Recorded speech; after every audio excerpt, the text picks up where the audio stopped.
Hola, buenos días. ¿Se escucha bien? ¿Me pueden confirmar, por favor? Súper. Buenos días a todos y todas. Felices de estar aquí con ustedes. Mi nombre es Pamela Yantén. Yo soy representante de la Oficina Nacional de Condiciones Crónicas Complejas del Departamento de Ciclo Vital de la DIPRESE en la Subsecretaría de Salud Pública del Ministerio. Y hoy día estamos con ustedes para poder hacer el primer webinar de enfermedades poco frecuentes que estamos organizando como ministerio. La charla de hoy día estará a cargo de la doctora Gabriela Repeto. Ella es genetista clínica, médica, docente de la Universidad del Desarrollo e investigadora también de la Universidad del Desarrollo, con gran experiencia en enfermedades poco frecuentes y en investigación al respecto. Hoy día la doctora Repeto nos va a hablar de la detección precoz de enfermedades poco frecuentes a lo largo del curso de vida. Así que le dejamos el espacio entonces a la doctora para que pueda compartir pantalla y hacernos su presentación. De inmediato, dentro de lo doméstico, les vamos a invitar el link para que todas las personas puedan registrar su asistencia y por favor se los vamos a dejar en el chat en un minutito. Hola, buenos días. Muchas gracias, Pamela, por la invitación. Veo que hay 50 participantes, estoy impactada porque eso habla del trabajo que ustedes hacen y de la relevancia de poner este tema en los equipos de salud. Así que aprecio un montón la invitación. Eh, y voy a compartir acá mi presentación. Em, Entonces, quiero partir diciendo que esto fue un desafío grande, porque como seguramente muchos de ustedes han percibido, la verdad es que este es un tema complejo, es un tema amplio, ¿cierto? Y ponerlo en la esfera de atención primaria y secundaria, yo creo que es una gran deuda y no es fácil hacerlo. Esto requirió como harta reflexión y pensamiento y todo, y también tratar de eh, agrupar un tema grande, un tema muy extenso, ¿cierto?, en como grandes categorías. Así es que, bueno, si quedan dudas, ahí está mi dirección de correo electrónico y después espero que tengamos espacio para conversar al final. Pero antes de partir, me siento mucho no poder verlos. Como siempre, raro estos webinars en que uno no ve a nadie. Así que quería partir preguntándoles si pueden poner brevemente en el chat. Yo sé que seguramente en los documentos de inscripción lo tuvieron, pero para saber yo acá desde qué región se están conectando o no sé si este webinar tiene alcance internacional, si es que tal vez algún, de algún otro país. Eh, También conocer un poco en qué área de salud trabajan las personas que están acá, cuál es su profesión, si es que es del área de salud, si están aquí desde algún otro, desde alguna otra área, y sobre todo por qué están acá, por qué les interesa saber de enfermedades raras o poco frecuentes. Veo aquí que ya las personas anotadas, algunas personas como bien expertas. em, pero me imagino que hay otras personas para las cuales este tema es como más nuevo.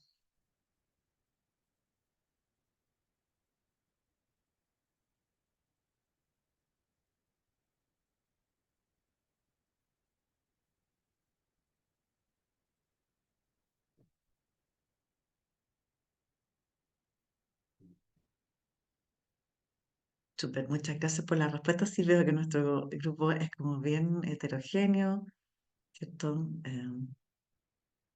Hay profesionales de salud, pero también líderes de agrupaciones, así que espero que tengamos eso, buenas oportunidades de conversación y distintas perspectivas también.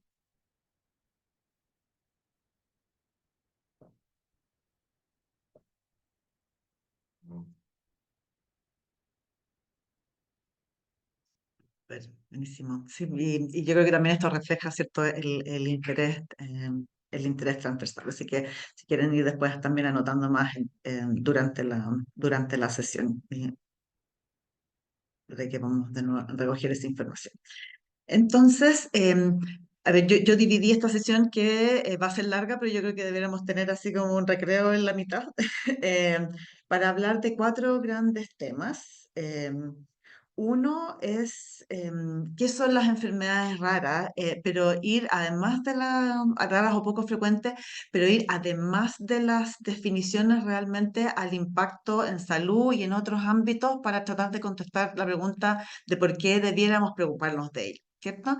Después, y eso va a ocupar, no sé, el primer 10% de esta presentación. Después, ¿cuál creemos brevemente que debería ser el rol de la atención primaria y secundaria? Y de nuevo ahí, si tenemos oportunidad de conversar o tal vez a través del chat también, me interesa recoger la opinión de los participantes. Y después de eso, tener esta estrategia sobre cómo miramos las enfermedades raras y poco frecuentes a lo largo del ciclo vital. Y aquí yo quiero poner, o sea, este tema de nuevo es gigantesco, pero me he atrevido a hacer una síntesis para tratar de hacer una mirada general que tenga que ver sobre todo con la sospecha inicial y finalmente compartir algunos recursos que son útiles y de buena calidad. Entonces, primero, ¿qué son las enfermedades raras o poco frecuentes? Y de nuevo, ¿por qué este es un tema en salud relevante del que debiéramos dar cuenta pese al nombre? El nombre surgió en la literatura anglosajona como enfermedades raras, ¿cierto? Y con una definición que tiene que ver con la prevalencia o con el número de personas en un país. Entonces, la Unión Europea clasifica de enfermedades raras a las que afectan a menos de una en 2.000 personas. Estados Unidos tiene una definición distinta que es las condiciones que afectan a menos de 200.000 personas en Estados Unidos. Otros países como Colombia tienen cifras un poco más altas, como una en 5.000. Chile todavía no tiene una definición formal, pero como muchos de ustedes saben, hay un proyecto de ley en tramitación y la definición utilizada ahí es la de la Unión Europea de menos en 2.000 personas. Pero como el término raras en castellano no solamente habla de prevalencia o de números, sino que también tiene una cierta concepción negativa, también se utiliza en el mundo hispanoparlante el término de enfermedades poco frecuentes o minoritarias. Huérfanas tiene cierta sobreposición y lo voy a definir más adelante, pero eh, sí, tiene, pero en el fondo volviendo a esto, sí, entonces esta es la definición de cada enfermedad rara o poco frecuente, pero existen alrededor de 7.000 u 8.000 enfermedades poco frecuentes descritas a la fecha. Les voy a contar al final dónde podemos encontrar ese listado y lo que sabemos es que más o menos el 80% tiene un origen genético y es por eso que los genetistas aparecemos como frecuentemente en este tema, pero hay otras enfermedades raras o poco frecuentes, hay algunas enfermedades de origen infeccioso, por ejemplo, antivirus es una de ellas, hay enfermedades de origen inmunológico y hay algunos cánceres también que son raros y eso incluye, por supuesto, a todos los cánceres pediátricos, ¿ya? Y, pero de nuevo, ya que la mayoría son genéticas, ese va a ser el tema en el cual voy a poner énfasis acá. Y lo que sabemos también es que más o menos la mitad de estas condiciones se presentan en la infancia, pero pueden o presentarse más tarde o por supuesto que las personas hoy en día sobreviven por más tiempo, así que también las vemos en adultos, pero muchas causan discapacidad importante y muerte precoz. Hay estudios en la Unión Europea que muestran que el conjunto de las enfermedades raras puede afectar a más o menos al 5 hasta el 8% de la población. Y si usamos la cifra baja de 5%, esto implicaría que 1.000.000 de personas en Chile podrían tener una enfermedad rara o poco frecuente a lo largo de su vida. Así que, como decimos los que trabajamos en esta área, no es raro tener una enfermedad rara. Y como le decía, me voy a enfocar en lo genético. Y perdón, voy a hacer una interrupción aquí para decirle a Pamela, no sé si tú prefieres que dejemos las preguntas para el final o tú me interrumpes si aparecen preguntas en el chat que pudiéramos contestar inmediatamente lo que tú prefieras. Creo que es mejor que las dejemos para el final, porque Ok, así las vamos recolectando todas. A veces se pregunta más de una vez estupendo. lo mismo, entonces, sí. Perfecto, perfecto. Súper, gracias.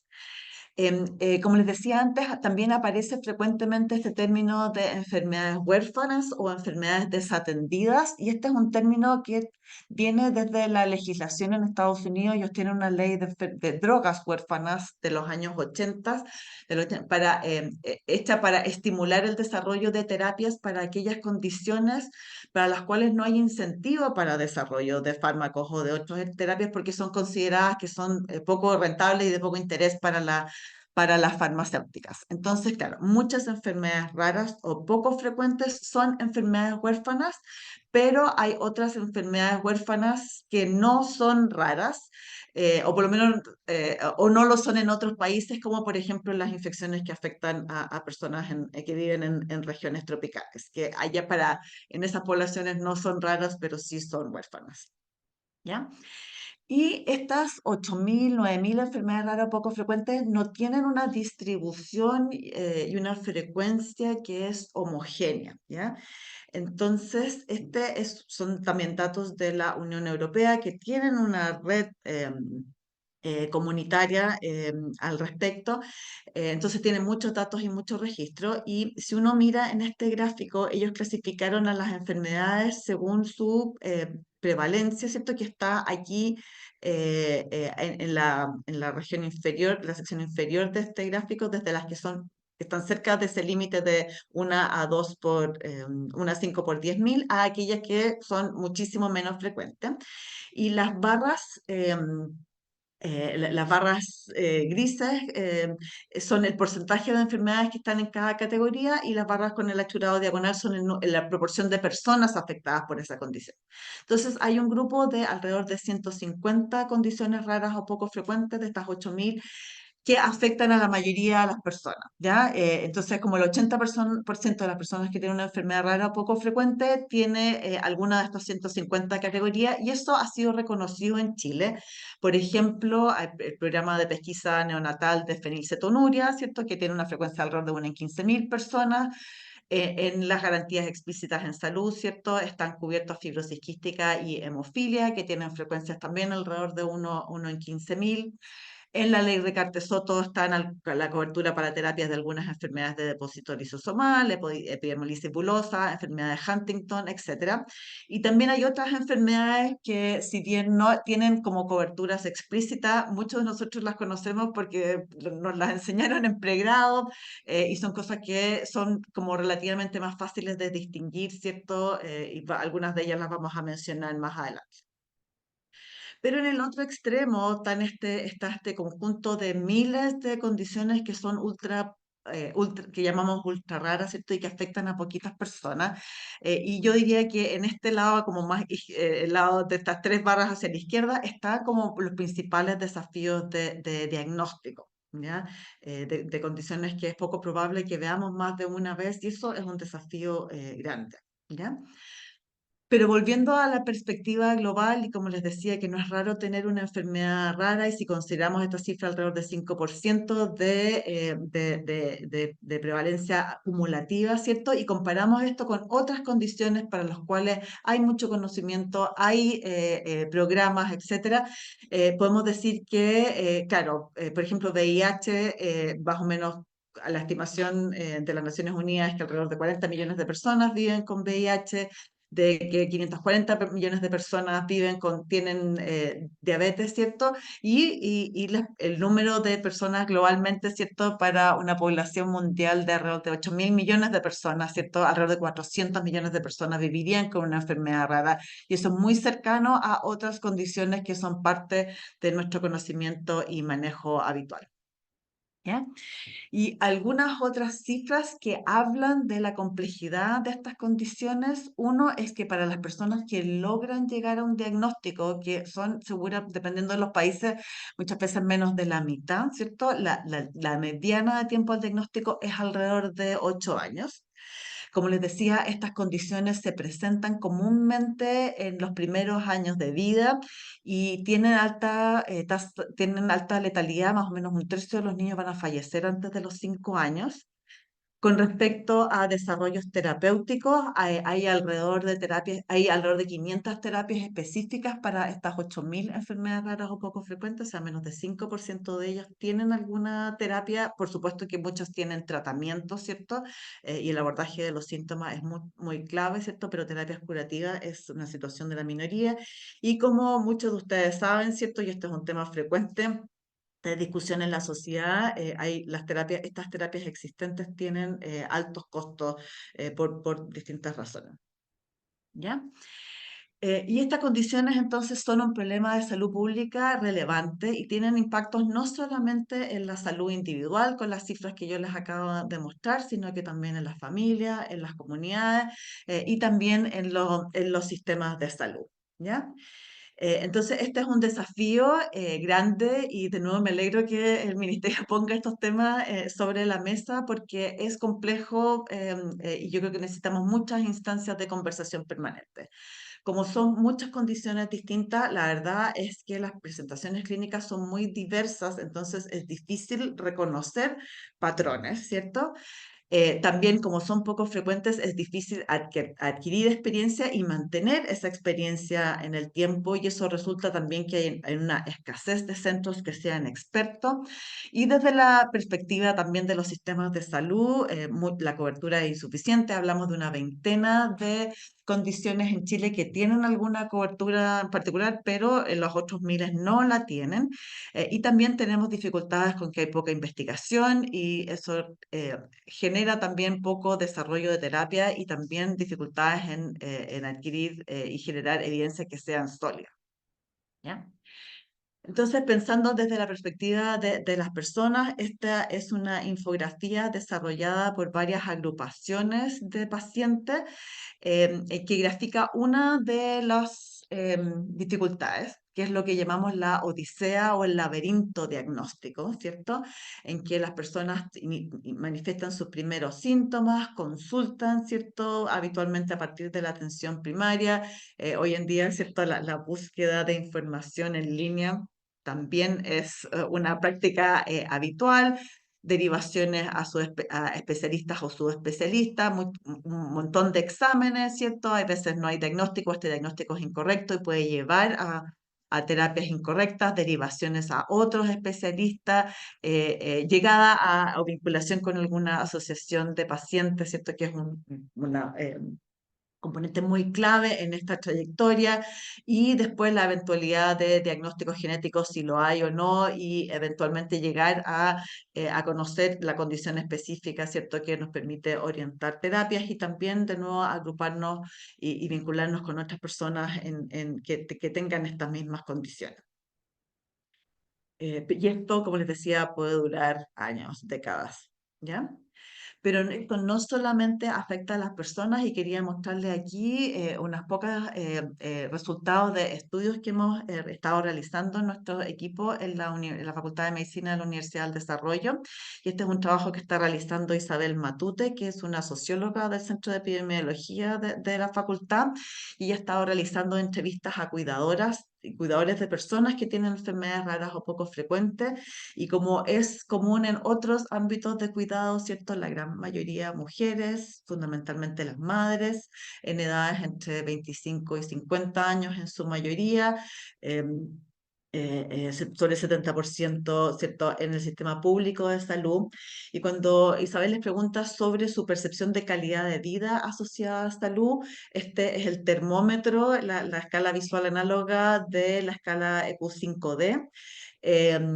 Las personas cuidadoras que coinciden su estado de salud como regular, ¿cierto? Con un puntaje de 57 en esta escala que es de 0 a 100.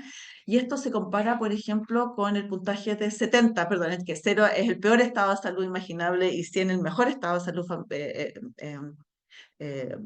imaginable, ¿cierto? Si comparamos esto con los datos, por ejemplo, con personas adultas que tienen enfermedades crónicas y que han recibido esta misma encuesta a través de la encuesta nacional de salud, su percepción de salud es mejor que el de las cuidadoras de personas con enfermedades raras o poco frecuentes.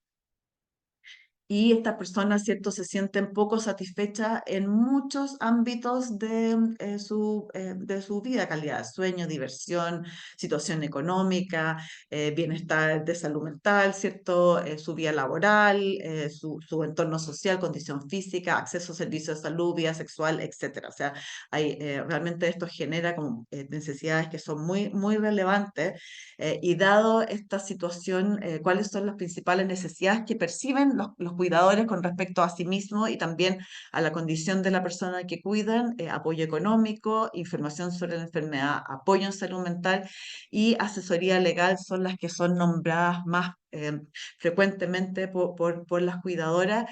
Y en esta hay dos evidentes, ¿cierto?, que son ámbitos del equipo, de los equipos de salud, ¿cierto?, que son poder proveer información de buena calidad sobre la condición y, por supuesto, el apoyo de salud mental. Así que claramente esto va bastante más allá de la genética y lo que hacemos nosotros. Y con respecto a los sistemas de salud, de nuevo todavía no tenemos datos chilenos, esperamos que esto vaya surgiendo en el tiempo, pero aquí quería ponerles datos de un estudio realizado en Estados Unidos, ¿cierto? En que ellos obtuvieron datos de distintas muestras, no son el universo, pero son distintas muestras de fuentes de información sobre pacientes hospitalizados, su base de datos general de hospitalización, las hospitalizaciones en niños, las bases de datos de reingresos a hospitales y también datos de consultas en los servicios de urgencia. Y aquí en azul, distintos datos, en azul, perdón, los pacientes que tienen enfermedades raras o poco frecuentes, y en gris la comparación con enfermedades comunes. Que todos nosotros conocemos y en general, o sea, y hay pese a que los números grandes hacen ver que estas diferencias son estadísticamente significativas, la verdad es que los gastos, salvo en servicio de urgencia, son más o menos similares. Son más largas las estadías intrahospitalarias, que es este gráfico B, y también no solamente son similares los gastos totales, pero si uno mira el promedio de gastos de hospitalizaciones generales, pediátricas o reingreso, los de las personas con enfermedades raras son más altos que los de las enfermedades comunes. Y en este año que ellos analizaron, que fue el 2016, más o menos un tercio de los egresos hospitalarios eran por códigos CIE-10 relacionados con enfermedades raras o poco frecuentes. Así que esta es una situación general, no es una situación excepcional.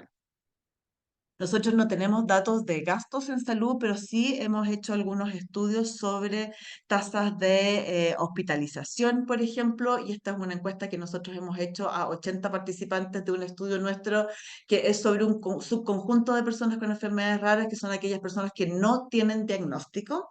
Y también son más de la mitad de ellos son niños, aunque tenemos adultos también, y prácticamente el 90% de estas personas han estado hospitalizados alguna vez, con una mediana de días de hospitalización de alrededor de 130 días, y algunas personas que han estado hospitalizados por prácticamente 3 años de su vida. Y considerando que estos son en su mayoría niños, la verdad es que es una situación bien compleja.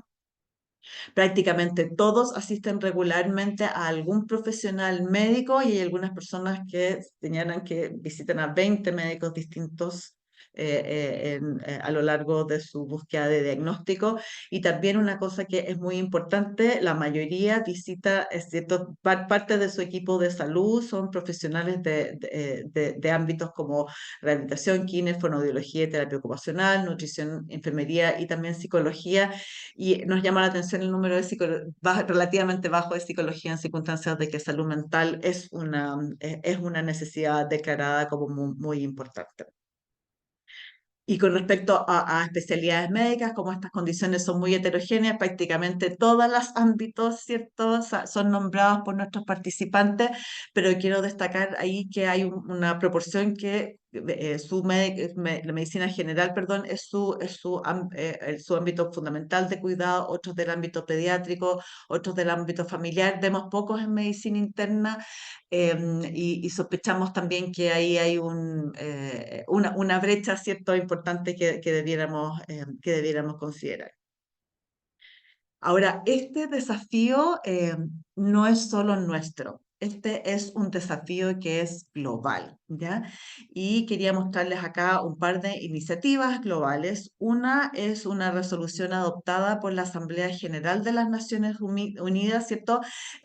Combinando a los Estados miembros a dar cuenta de los desafíos transversales de las personas que viven con enfermedades raras y también de sus familias. Como dije, los cuidadores son las personas muy importantes y el documento es extenso, uno puede buscarlo con el título de Asamblea General de Naciones Unidas y Enfermedades Raras, pero quiero solamente destacar acá que el primer llamado de las Naciones Unidas a los Estados miembros es a fortalecer sus sistemas de salud y sobre todo en términos de el manejo en la atención primaria, ¿cierto?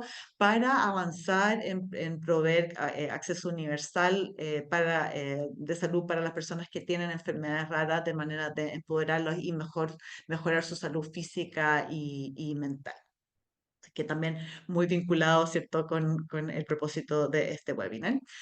Y esta resolución de las Naciones Unidas, como les decía, es del año 2021, es amplia, así que no solamente está enfocada en salud, sino que en educación, trabajo, no discriminación, etcétera. Eh, pero también en este momento hay un movimiento de varios países miembros tratando de promover que la Asamblea Mundial de la Organización Mundial de la Salud también adopte una resolución más específica enfocada en salud, que tenga metas claras, ¿cierto? Y que involucra directamente a los ministerios de salud. Así que esta asamblea yo creo que es a finales de año, así que sabremos si es que hay resultados de eso este año o si no, me imagino que se insistirá el próximo año y Pamela nos puede contar más, ¿ya? Entonces, eso como marco general, no es raro tener una enfermedad rara, son complejas, ¿cierto? Y hay roles claves para todos los actores del sistema de salud, ¿ya? Después, brevemente, quería hacer algunas reflexiones, particularmente sobre el rol de la atención primaria, porque estas condiciones habitualmente se perciben como que son del ámbito de los subespecialistas. Y yo creo que aquí hay como dos roles principales. Uno de la sospecha inicial, y ese es un tema que me voy a desarrollar en la parte final de esta sesión, para ver en qué condiciones uno pudiera sospechar e iniciar, ¿cierto?, esta trayectoria y tratar de acortarla y hacerla más fluida, ¿cierto? Y más resolutiva para las personas con enfermedades raras. Y por supuesto también hay un rol de cuidado integral que yo creo que los subespecialistas en general no hacemos muy bien. ¿Ya? Y ya les había mostrado esta infografía sobre la odisea diagnóstica. Y de nuevo, la entrada habitualmente es a través de la atención primaria, y si podemos contribuir, como les decía, a reducir el trayecto entre esto y la llegada a un diagnóstico que también nos ayuda a tomar decisiones terapéuticas, creemos que vamos a estar haciendo mucho mejor nuestro trabajo y aportando a las familias.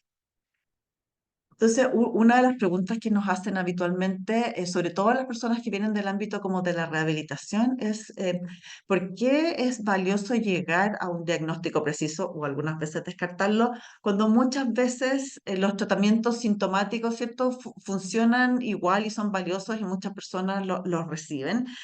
Y además, como mencionamos hace un rato, es un grupo muy pequeño que tiene terapias que son curativas específicas.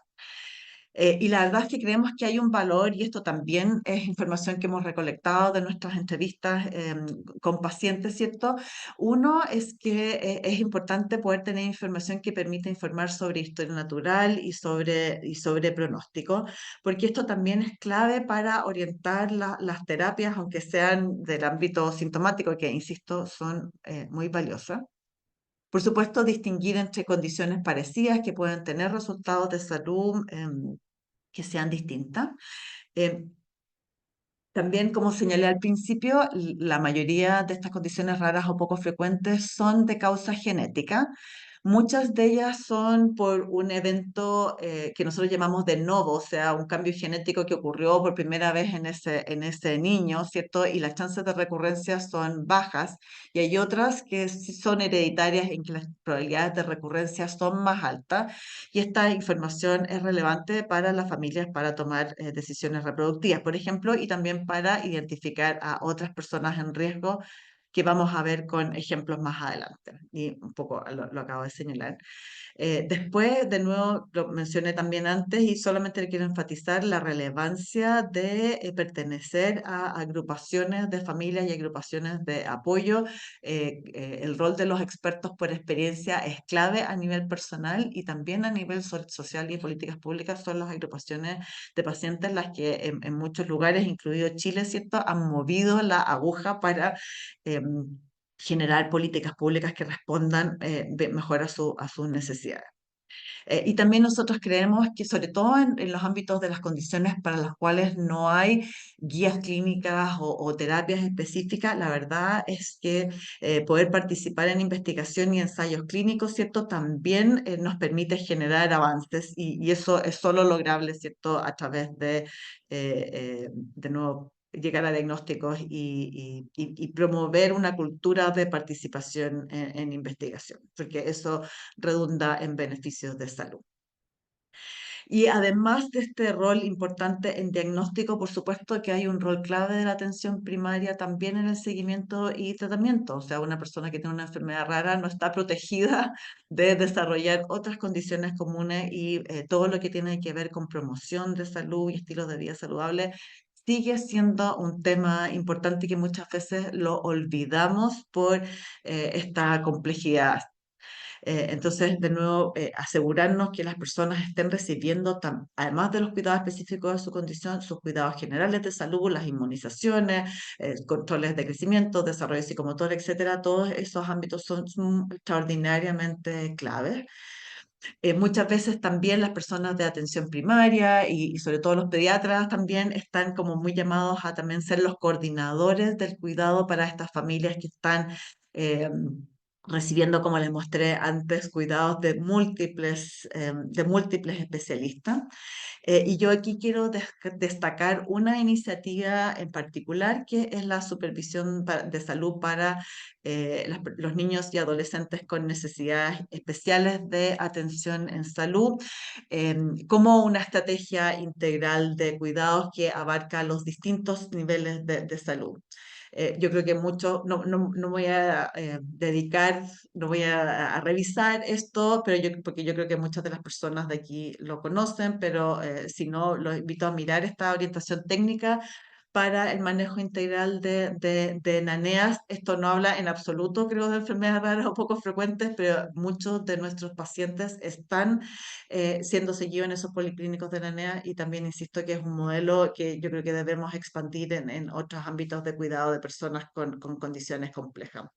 Eh, Cuando uno lee las normas técnicas, ¿cierto? O conversa con nuestros colegas de los equipos de NANEA, ¿cierto? Yo creo que surgen preguntas que yo creo que son relevantes y que vamos a contestar con el tiempo, ¿cierto? Es uno, la proporción de niños que están en estos grupos, equipos siendo vistos por estos equipos de NANEA que tienen enfermedades raras o poco frecuentes. Creemos que la proporción es bastante alta y también generar, ¿cierto?, dentro de esta norma técnica, también unas guías que ayuden a orientar la búsqueda de diagnóstico. Yo creo que es importante porque va a redundar de nuevo en mejores recomendaciones de supervisión de salud y también yo creo que la aspiración que tienen muchas familias, sobre todo en la medida que sus hijos e hijas van creciendo, es la generación de un modelo integral similar para la atención de adultos con estas condiciones que muchas veces están asociadas a discapacidad. Así que hay tareas pendientes. ¿Ya? Y ahora entonces me quería enfocar un poco en lo que la Pamela me había pedido originalmente, es esta mirada de las condiciones a lo largo del ciclo vital, perdón, con esta mirada sobre todo a cuáles son claves que debieran generar una sospecha inicial y gatillar las derivaciones pertinentes. Ahora, como les decía, son 8.000 condiciones, de una chance que las toquemos todas, yo creo que nadie las conoce, entonces he tratado de tomar una aproximación de nuevo general en grandes temas. Eso, claro, permite una visión amplia, pero evidentemente tiene el riesgo de dejar condiciones afuera y detalles afuera, pero yo creo que como primera aproximación espero que les sea útil. ¿Ya? Y de nuevo espero que con las diapositivas previas haya quedado claro de nuevo la motivación detrás de hacer eso. Ahora, ¿por qué hablamos a lo largo del ciclo vital? Y de nuevo, necesitamos generar datos chilenos, pero en ausencia de datos chilenos vamos a utilizar datos de otros países. Aquí seleccioné un estudio que está hecho en China, también tiene que ver con hospitalizaciones, no con el ámbito ambulatorio, pero ellos escogieron 280 enfermedades más comunes dentro de las raras y uno ve que en el fondo acá abajo están las edades, ¿cierto? La hospitalización de personas con enfermedades raras o poco frecuentes ocurre a lo largo prácticamente toda la vida, salvo con una caída, ¿cierto? En los años finales, que eso tiene que ver, por supuesto, con la sobrevida en general, pero también con la sobrevida más acortada de las personas con enfermedades raras o poco frecuentes. Así que si bien la mayoría está concentrada, ¿cierto?, antes de los 35 años en estos estudios de hospitalizaciones y todos vemos hospitalizaciones a lo largo de toda la vida de las personas. ¿Ya? Ahora, pensando cómo se manifiestan las enfermedades raras o poco frecuentes, yo me atreví a hacer esta clasificación, ¿cierto?, de que hay algunas condiciones que se presentan de manera aguda o subaguda, como por ejemplo niños con encefalopatía, con epilepsia, falla hepática aguda o incluso el escenario más complejo, ¿cierto?, de una muerte súbita. Pero esos pacientes habitualmente están en el ámbito hospitalizado, en unidades de cuidado intensivo, así que no me voy a referir a esas asumiendo que la mayoría del público que está acá es más bien del ámbito ambulatorio. Pero sí hay condiciones que tienen manifestaciones crónicas, ¿cierto? Que se pueden presentar desde el inicio de la vida o aparecer después, pero que van a estar presentes prácticamente a lo largo de toda la vida de la persona. Así que a esas vamos a dedicarle más tiempo, pero también quiero dedicar algunos minutos también a hablar sobre la posibilidad de identificar personas en riesgo y las estrategias que tenemos también para identificación de personas presintomáticas. ¿Ya? Entonces, de nuevo, vamos a hablar fundamentalmente de estas manifestaciones que yo considero como crónicas y las estrategias presintomáticas. ¿Ya? Entonces, a lo largo del ciclo vital, y como les decía, corriendo el riesgo de que aquí van a quedar cosas afuera, pero tratando de priorizar las que son como más comunes. Si hablamos de la etapa prenatal y neonatal, ¿cierto? ¿Qué cosas debieran hacernos sospechar de que este recién nacido puede tener una enfermedad rara o poco frecuente? Y yo voy a usar estas banderas rojas a lo largo eh, de la presentación. Uno, lo más clásico, ¿cierto? La presencia de anomalías estructurales o anomalías congénitas. Nosotros en genética habitualmente las dividimos en mayores y menores y voy a dar las definiciones y algunos ejemplos más adelante.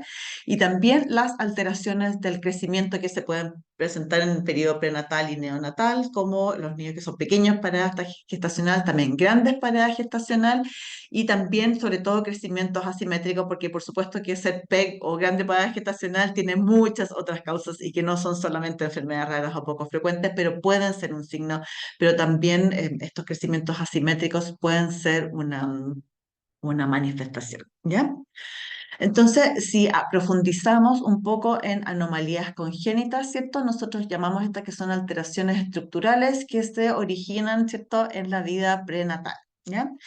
Y en genética siempre las hemos distinguido en dos grandes grupos. Las anomalías mayores, cuya definición son aquellas condiciones que necesiten tratamiento médico o quirúrgico porque tienen efecto adverso en la salud o en el desarrollo de la persona o porque tienen un impacto cosmético significativo. ¿Ya? y datos de múltiples países y datos chilenos, ¿cierto? Y recogidos a través del Registro Nacional de Anomalías Congénitas. Vi que estaba la doctora Andrea Pardo ahí, que ha estado liderando esa iniciativa. Las anomalías mayores afectan a 2 o 3% de los recién nacidos vivos. Las más comunes son las cardiopatías congénitas, que afectan a casi 1% de los recién nacidos vivos. eh, y no todas son parte de enfermedades raras, pero esta suele ser la presentación habitual en un recién nacido.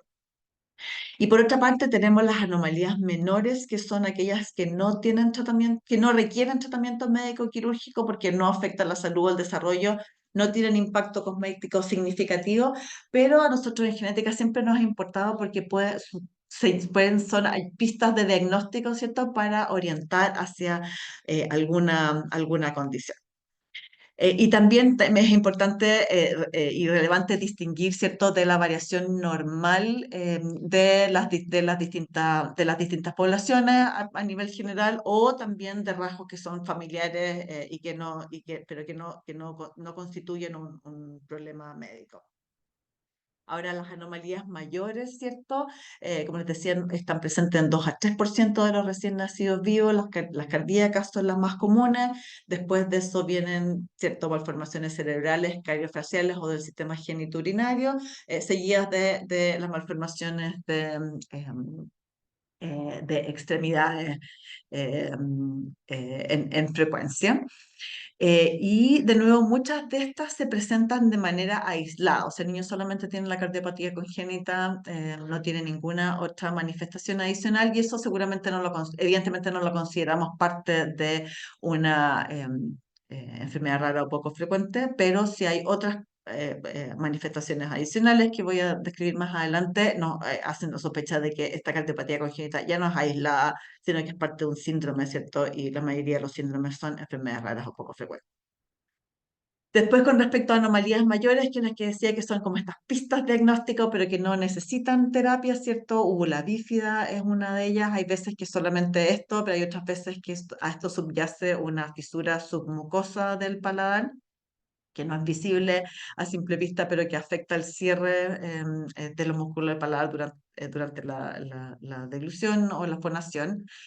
La presencia de dientes en un recién nacido, las máculas café con leche, ¿cierto? Que muchos de nosotros tenemos, ¿cierto? Y tener menos de 5 o 6 es parte de la variación normal, pero si el número es más grande, ayuda a considerar algunos diagnósticos. Las papilomas preauriculares, de nuevo, que solo no presenta problema, pero puede ser una señal, por ejemplo, de hipoacusia o está en el contexto de otras malformaciones craneofaciales y orientarnos a un diagnóstico. Allí en contraste les puse algunas otras como variantes normales en la población, ¿cierto? Por ejemplo, las cejas unidas acá en el centro, es lo que se llama sinofris, o manchones hipopigmentados. De nuevo, cada una de estas cosas está presente en gente totalmente sana, pero hay veces que es un signo adicional cuando hay otras manifestaciones más. También está pliegue palmar transverso, que es muy común en la población chilena, la separación entre primer y segundo ortejo, este quinto ortejo, perdón, dedo curvo que nosotros llamamos clinodactilia.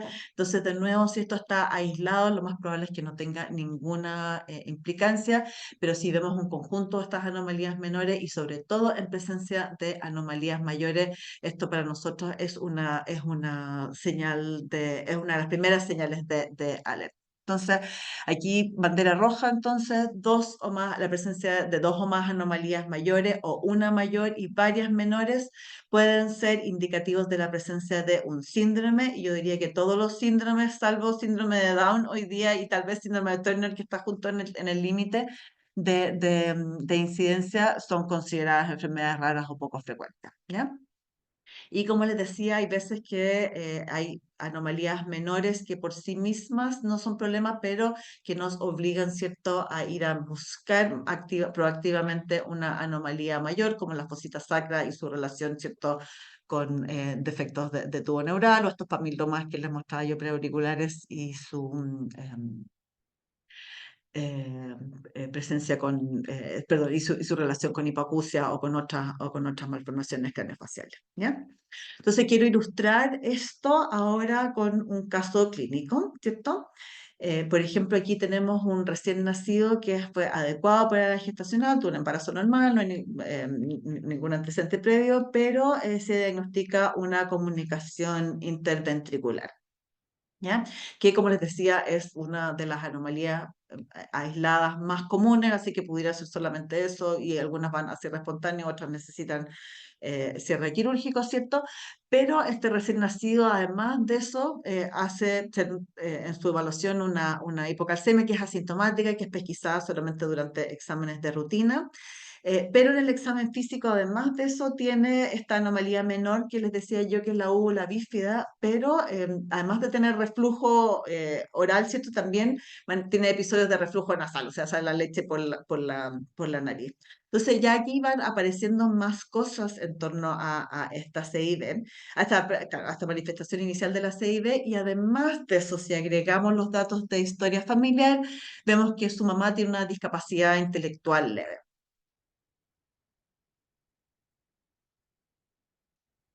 ¿Ya? Entonces ya aquí está empezando a configurarse que esto no es solamente la CID aislada, ¿cierto? Sino que la madre tiene esta discapacidad leve y uno se empieza a preguntar aquí si es que hay un diagnóstico y yo me imagino que mis colegas genetistas que están aquí en la sesión seguramente tienen sospecha sobre cuál es la... Hay varias condiciones que pueden producir esta constelación de manifestaciones, pero hay una más común, ¿cierto?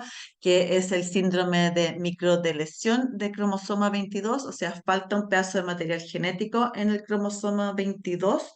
Se llama microdeleción porque es más chiquitito que lo que podemos ver con el cariotipo y mira, necesita otros exámenes adicionales. Entonces, esta combinación de anomalías cardíacas con fisura palatina debiera levantarnos la sospecha de esta condición. Hay personas que tienen una o la otra o ninguna y solo manifiestan más adelante retraso del desarrollo y todo, así que la presencia de estos síntomas debiera orientarnos, pero lamentablemente la ausencia no lo descarta y tenemos sobre todo los niños que tienen anomalías cardíacas, sobre todo el tracto salida cardíaco, tetralogía de Fallot, etcétera, habitualmente se diagnostican con la lesión dentro del primer año de vida, pero los niños que no tienen cardiopatía congénita, que son más o menos la mitad, se diagnostican entre los 5 y 6 años de vida. ¿Ya? Ahora, ¿por qué es importante llegar a este diagnóstico? Y de nuevo, no quiero en esta sesión dedicarme a test moleculares ni nada así, sino que tener como este marco general de abordaje. Es por qué queremos llegar a un diagnóstico, porque hay guías prácticas de supervisión de salud. Quiero mencionar acá que antes esto era lo que muchos nosotros conocimos como síndrome de George o síndrome velocardiofacial. Ha habido un movimiento en genética en general de dejar de utilizar nombres de personas, porque si bien honramos su contribución, ¿cierto? Muchas veces no nos dicen nada sobre el diagnóstico y tratar de movernos más hacia el mecanismo molecular. Hay veces que se usan nombres que son descriptores.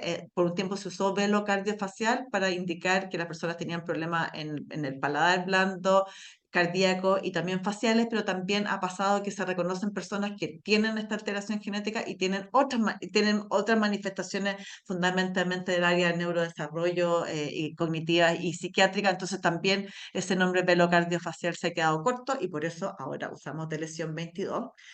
Entonces, ¿por qué son importantes llegar al diagnóstico? Porque esta condición, de nuevo, tiene una historia natural que es conocida, ¿cierto? Hay un patrón de crecimiento que es propio, de hecho, hay curvas específicas publicadas, ¿cierto? El retraso del desarrollo psicomotor es universal, entonces una de las recomendaciones es que una vez hecho el diagnóstico los niños son derivados a programas de estimulación, incluso un tercio de las personas pueden tener discapacidad intelectual. Como les decía, puede haber fisuras submucosas del paladar que no son visibles al examen físico y hay que ir a buscarlas proactivamente. Y además de eso, en esta condición, bueno, hay riesgo de hipocalcemia, que este recién nacido tuvo, de linfopenia, y piensas hay algunas personas que tienen franca inmunodeficiencia, pero son la minoría.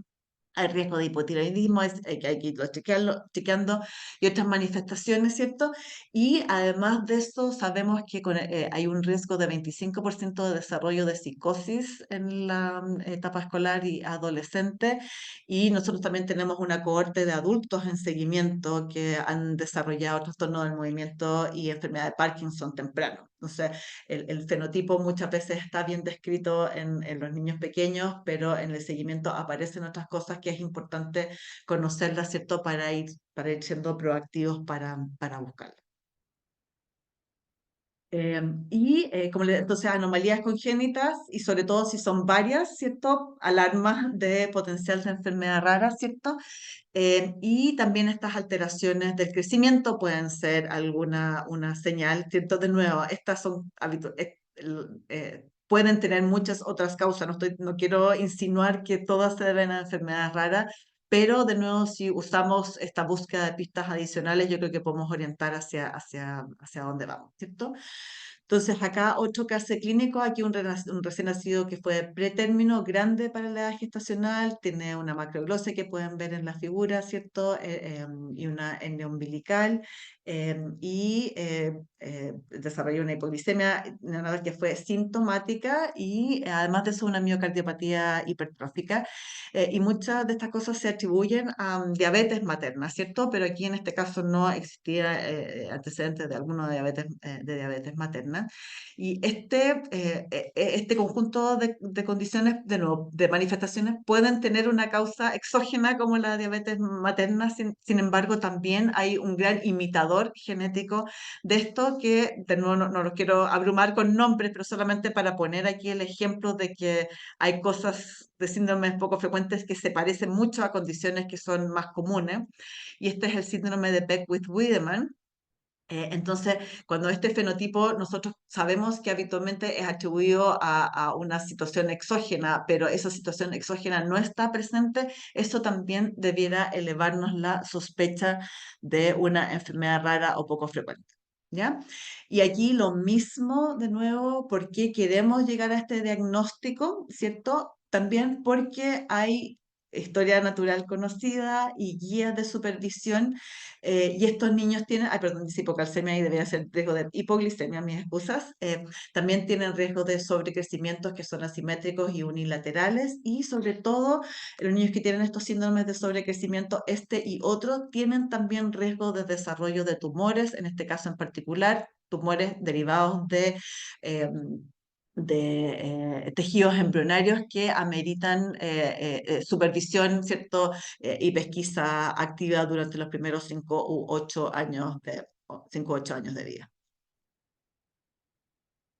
Pamela, no sé si, ya que yo como una hora, no, como 50 minutos sin parar y público víctima escuchando durante 50 minutos, no sé si te parece que hagamos un pequeño break aquí, uno para preguntas o dos para ir a rellenar el café o ver si es que hay alguna pregunta como que tú quisieras que diéramos cuenta ahora, no sé no sé si te parece.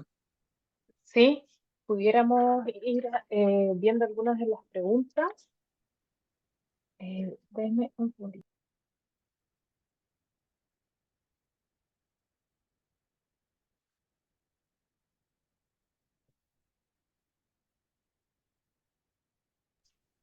Pero de todas formas, agradecerles a todos los que están conectados. Eh, Les vuelvo a reforzar si por favor pueden registrar su asistencia en el link que está en el chat. Y bueno, vemos que hay muchas personas conectadas en base a lo que usted comentó también, como pidiendo que se presentaran en el chat.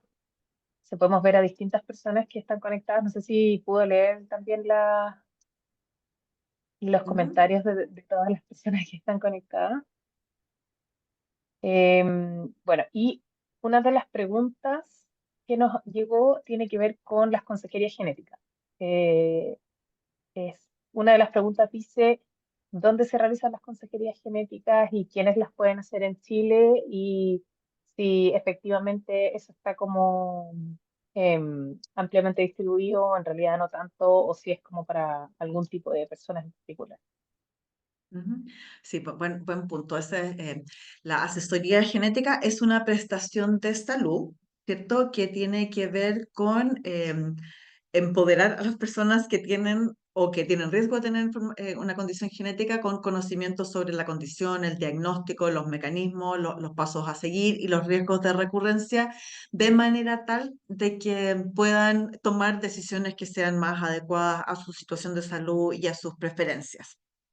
En países, sobre todo en los países anglosajones, los asesores genéticos son un profesional de salud. Ya tienen habitualmente un magíster en asesoramiento genético que combina educación en genética propiamente tal, pero también sobre todo en ámbito de apoyo psicológico y psicosocial. En Chile esa profesión no existe, eso es una decisión pendiente de si generamos eso o nos colgamos de otras cosas existentes. Entonces, históricamente los genetistas hemos hecho el asesoramiento genético como parte de esta eh, eh, nuestro rol en el diagnóstico y en supervisión de salud. Sin embargo, hay muchas otras condiciones, o sea, uno, somos pocos genetistas en Chile, ¿cierto? Y dos, no todas las condiciones necesitan ir al el genetista. Hay muchas áreas en que los miembros de ese equipo de salud son muy competentes. Yo encuentro que la oncología, sobre todo, ¿cierto? Yo creo que es raro que un paciente oncológico necesite ir al genetista. Los oncólogos saben la genética de su área y lo mismo estamos viendo con los cardiólogos, por ejemplo, los neurólogos infantiles. O sea, hay gente competente en estas condiciones en su área de especialidad. Entonces, lo que ha surgido aquí es la necesidad, de nuevo, habiendo pocos genetistas, es generar capacidades de asesoramiento genético en otros equipos y en otros profesionales de salud y el área de la enfermería, matronería, psicología, ¿cierto? Son ámbitos en que seguramente tienen conocimientos de base que les permiten, con formación adicional, ir adquiriendo estas capacidades de tal manera que no queden restringidas solamente al equipo de genetistas, porque es insuficiente. Entonces, hay iniciativas de formación de personas y de nuevo, como es parte de la ley del cáncer, ¿cierto? Yo creo que el área oncológica ha ido avanzando en eso y de nuevo con formaciones de personas del equipo de salud en asesoramiento genético. En este ámbito de las enfermedades raras o poco frecuentes, de nuevo, mucho está ocurriendo en los genetistas, pero de nuevo yo creo que es un recurso que tenemos que hacer crecer y tenemos que hacer crecer de manera creativa y aquí hay mucho espacio para otros profesionales de salud que se formen. Y yo, de nuevo, yo creo que enfermería eh, sobre todo, yo creo que es un área como muy clave. Entonces, ¿a dónde ir? Hoy día habitualmente el genetista, pero eso tiene que cambiar. Sí, muchas gracias. Otra de las preguntas que nos llega tiene que ver con si existen hospitales o clínicas de referencia en enfermedades poco frecuentes, si es que usted conoce como esa organización y si no, ¿cuál es el ejemplo de otros países como en relación a esa organización? Ujú. Sí, yo creo que en Chile todavía no tenemos centros especializados. O sea, yo creo que en todos los hospitales terciarios en los cuales hay equipos de genética se ha ido acumulando experiencia de nuevo, porque la mayoría de estas condiciones son genéticas. Y yo creo que muchos de nosotros nos llamamos programas de enfermedades raras, enfermedades poco frecuentes, pero si uno mira, por ejemplo, las guías de la Organización Mundial de la Salud, ellos dicen uno de los problemas que hay en Latinoamérica en general es que todo el mundo se considera experto, como todo el mundo se considera centro de excelencia y no hay estándares, ¿ya? Y quiero ser como súper honesta con respecto a esto. Así que yo creo que eso es algo en lo cual tenemos que crecer, pero yo diría que fundamentalmente la mayoría del expertise hoy día está concentrado en los grandes hospitales pediátricos en Santiago, ¿cierto? Y en los hospitales regionales más grandes para el ámbito de enfermedades raras de pediátricas. Yo creo que en adultos tenemos un gran déficit y tenemos que pensar de nuevo en maneras de cómo desarrollar eso. Y claro, Europa, yo creo que la Unión Europea, yo creo que es el ejemplo así como más importante de todo, porque ellos tienen lo que se llama la red europea de enfermedades raras o poco frecuentes, y tienen criterios para designar hospitales de excelencia, y como es una comunidad económica, ¿cierto? Un paciente que está en un país puede ser referido a algún centro de la red aunque esté en otro país. Ahora, yo creo que también por la dispersión geográfica de Chile y de todos los países latinoamericanos, yo creo que tener un solo centro seguramente no responde de manera adecuada a las necesidades de las familias, así que tenemos que trabajar más en red y yo creo que también la incorporación masiva, ¿cierto?, de la telesalud, yo creo que también nos ayuda en ese ámbito, entonces, de tal manera que las pacientes, las personas puedan tener acceso a terapias cerca de su centro y una vinculación, ¿cierto?, con algún otro centro como de mayor experiencia, a través de Súper, los sistemas muchas telemáticos. gracias. No sé si prefieres que sigamos y seguimos el resto de las preguntas al final o son Como las quieran, de 11. nuevo, no sé si, como digo, si hago 5 minutos para que te respiro Llevamos como para 10 todo. minutos de preguntas o de descanso, no sé Ah, ya, cómo ya, llamarlo. ya, no, como quieran, si nos queda o sea, yo puedo seguir hablando si la cosa es, sí. No hay problema. Ya, seguimos. Sí, quizás ahora han ido llegando más preguntas, así que quizás mejor seguir con la presentación y así las podemos Sí, hacer al final. estupendo, sí, porque sí, perfecto, Gracias. súper.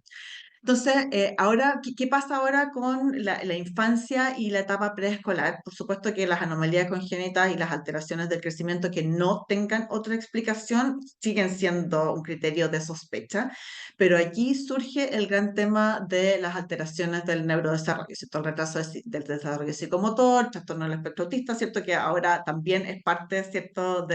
Tenemos la ley, ¿cierto? Y ha habido incrementos, ¿cierto? O sea, protocolos, ¿cierto? Y guías de seguimiento y derivación. Entonces, eso es un tema. ¿Cómo sabemos si es que estas condiciones que son comunes en la población pueden ser parte de una enfermedad rara o poco frecuente?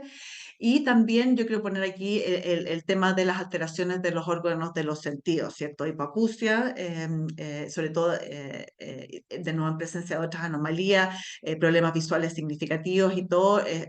A esta edad es muy probable que si no hay alguna otra causa evidente, sean parte del componente de una enfermedad rara o poco frecuente. ¿Ya? Entonces, de nuevo, retraso del desarrollo psicomotor súper común, TEA súper común y todo. Entonces, ¿cómo sé que esto puede ser parte de una enfermedad rara o poco frecuente? Y yo creo que las banderas rojas son esencialmente cuatro. Una es que las manifestaciones sean severas, o sea, un retraso del desarrollo psicomotor leve y sobre todo aislado, es poco probable que lo sea, pero un niño que tiene discapacidad intelectual o que tiene un TEA eh, en el rango como más severo, hay más probabilidad de que seamos capaces de identificar una etiología. Dos, como ya vimos en la sesión anterior, ¿cierto? Que haya otras manifestaciones, ¿cierto? Y aquí las manifestaciones físicas que los genetistas buscamos con mucha curiosidad, ¿cierto? Las anomalías mayores y menores también eso nos hace sospechar de que estamos no frente a una condición del neurodesarrollo aislada, sino que como parte de un síndrome. La otra cosa que también es, por supuesto, que haya antecedentes familiares de la misma condición y, por supuesto, que hay cosas que se repiten en las familias por situaciones ambientales o educacionales y todo, pero hay otras que se repiten en las familias, ¿cierto? Porque hay genes compartidos. Y también, sobre todo, cuando estas condiciones están presentes en ausencia de alguna causa conocida. Que aquí yo quiero levantar las sospechas sobre la asfixia perinatal, ¿cierto? Que muchas veces a las cuales se atribuye retrasos motores, retrasos o psicomotores o qué sé yo, apaxicidad o otras cosas. Y hay estudios que, te lo voy a mencionar brevemente, no tenemos oportunidad de mirarlo más largamente, pero hay algunos estudios que muestran que hasta un tercio de los niños que tienen discapacidad y se atribuyó a una asfixia perinatal, en realidad tenían una causa genética de base. ¿Ya? Y que ese parto complejo en realidad seguramente fue el primer síntoma de esa condición, ¿ya? Entonces, nosotros hemos estado mirando a niños que tienen espasticidad, diagnóstico de parálisis cerebral, etcétera, atribuidos a asfixia y hemos encontrado a varios de ellos que en realidad había una causa genética subyacente. ¿Ya? Y aquí les quiero mostrar un estudio que se realizó en Canadá hace como más de 10 años atrás, en que ellos miraron a un par de centenar de niños que tenían trastorno del espectro autista y utilizaron herramientas genéticas para tratar de identificar la causa. De nuevo, esta no es una sesión sobre test genético, pero solo quiere decir que usaron test genéticos que son amplios, que miran todos los genes. Uno que mira si faltan o sobran pedazos de material genético, que es lo que se llama el microarray, y otro si es que hay cambios de una sola letra en la porción codificante de los genes, de los 20.000 genes codificantes de proteínas, que es lo que se llama la secuenciación de exoma, ¿ya? Y ellos dividieron a estos niños en tres categorías, ¿ya? Uno, lo que ellos llamaron el grupo esencial, en que tenían el trastorno del espectro autista sin ninguna otra anomalía adicional. Los que, el segundo grupo que ellos llamaron equívoco, ¿cierto? Que tenían, perdón, dos o más anomalías menores al examen físico, y el grupo que ellos llamaron TEA en el complejo, en que los niños tenían alguna anomalía mayor, ya sea del sistema nervioso central u otra. Y cuando uno mira la tasa de identificación de la causa, ¿cierto? Que es lo que ayuda a convertir esto en una enfermedad rara, cuando los niños no tenían ninguna manifestación adicional, la chance de encontrar un diagnóstico era alrededor de 6%. Pero cuando los niños tenían más manifestaciones, la chance de encontrar un diagnóstico, de nuevo, prácticamente todos esto, alguna enfermedad rara o poco frecuente, esa chance aumentaba a cerca del 40%, ¿ya? Entonces, claro, no tener nada más no lo descarta, ¿cierto? Pero hace menos probable que uno esté en el contexto eh,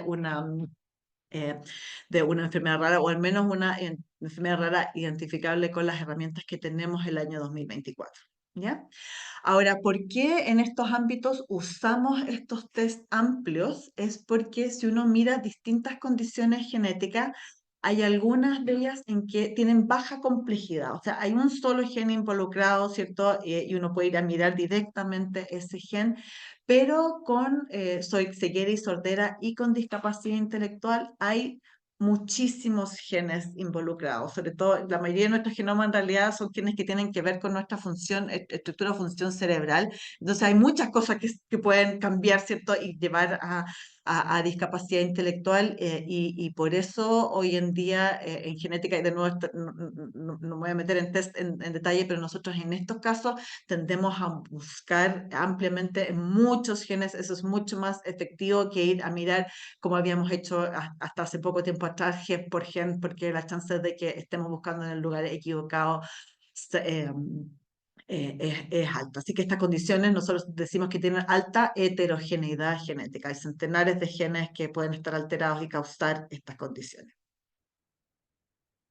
Ahora, ¿qué sucede también en la etapa escolar y adolescencia? Por supuesto que seguimos las anomalías congénitas, las alteraciones del desarrollo y todo.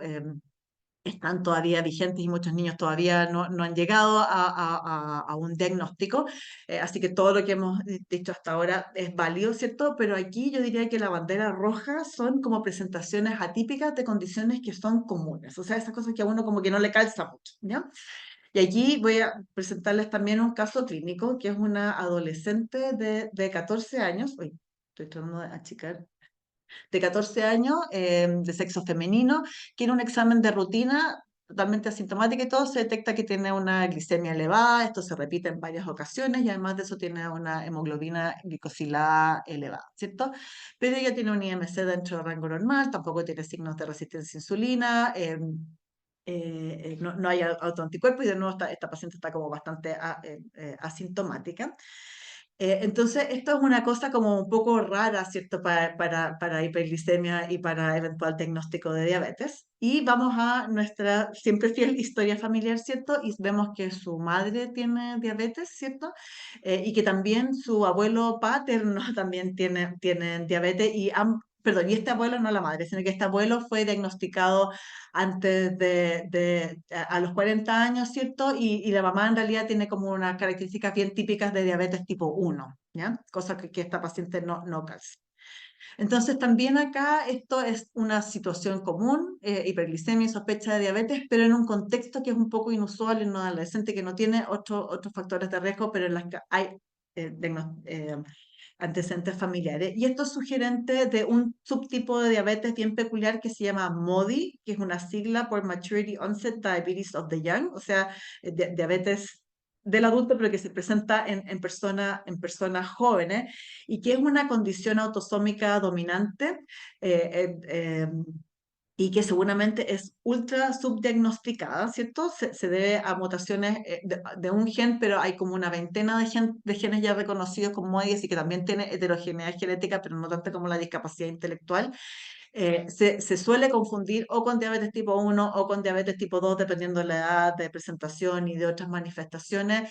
La gente asume, o sea, hay datos que hacen suponer que más o menos un 80% de las personas que tienen MODY no tienen ese diagnóstico, sino que tienen los diagnósticos como más comunes, y los que llegan a diagnósticos tienen un retraso de al menos una década. Y de nuevo aquí criterios de diagnóstico y no con la idea de que se vayan con el mensaje de MODY en particular, sino que con este patrón de que es una enfermedad común en la cual yo estoy teniendo manifestaciones inusuales, como una edad de inicio inusual y que las características habituales no están presentes. Y como les decía, es de herencia dominante, así que este diagnóstico no solamente es pertinente para la persona, sino que también para otros familiares en riesgo que pueden tener también han arrastrado estos diagnósticos comunes. Y de nuevo, no es mi intención dedicarme a ninguno de estos genes, pero solamente decir que, por ejemplo, en las terapias, algunos de estos son extraordinariamente sensibles a tratamiento con sulfonilureas, entonces hay una vía terapéutica que es más eficaz que las estrategias habituales.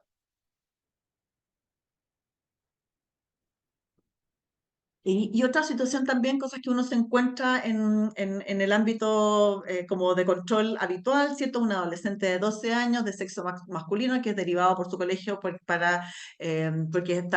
participa en actividad física competitiva, juega básquetbol. Y resulta que, bueno, tiene talla alta, como lo que favorece la mayoría de los equipos de básquetbol, pero cuando uno lo empieza a examinar, ¿cierto? No solamente es alto, sino que su envergadura, que habitualmente es eh, no tiene más de 5% de diferencia con la estatura, es mayor, ¿cierto? Y además de eso tiene este pectus excavatum y cuando tomamos el resto de su historia familiar, la madre tiene alta miopía, ¿cierto?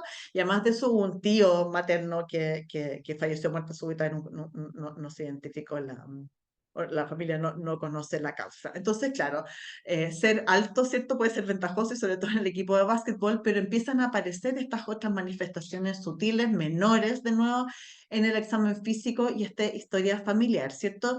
Y esto debiera levantarnos la sospecha de esta condición que se llama el síndrome de Marfan, que es una alteración hereditaria en el tejido conectivo que a veces puede tener manifestaciones muy sutiles. Nosotros tenemos algunas familias grandes con esta condición en el cual algunas personas han tenido las manifestaciones más típicas de disección aórtica, ¿cierto? Que es la manifestación más grave, pero ha habido otras personas que son de talla normal y que lo único que tenía era miopía hasta que fuimos a buscar esto y encontrar que también tenían una dilatación de la aorta. ¿Ya? Y de nuevo, al igual que en los ejemplos que he puesto antes, ¿por qué es importante saber de esta condición, cierto? Hay guías de supervisión de salud. Aquí los cardiólogos son súper proactivos, así que estas guías no están en un journal oscuro de genética difíciles de conseguir, sino que estas guías están en el accesibles en el UpToDate y también en la literatura cardiológica, porque estas personas tienen alto riesgo de dilatación y disección aórtica, de muerte súbita, de escoliosis, de alta miopía y también como es autosómica dominante, puede haber otros parientes afectados, ¿cierto?, que se benefician de terapia.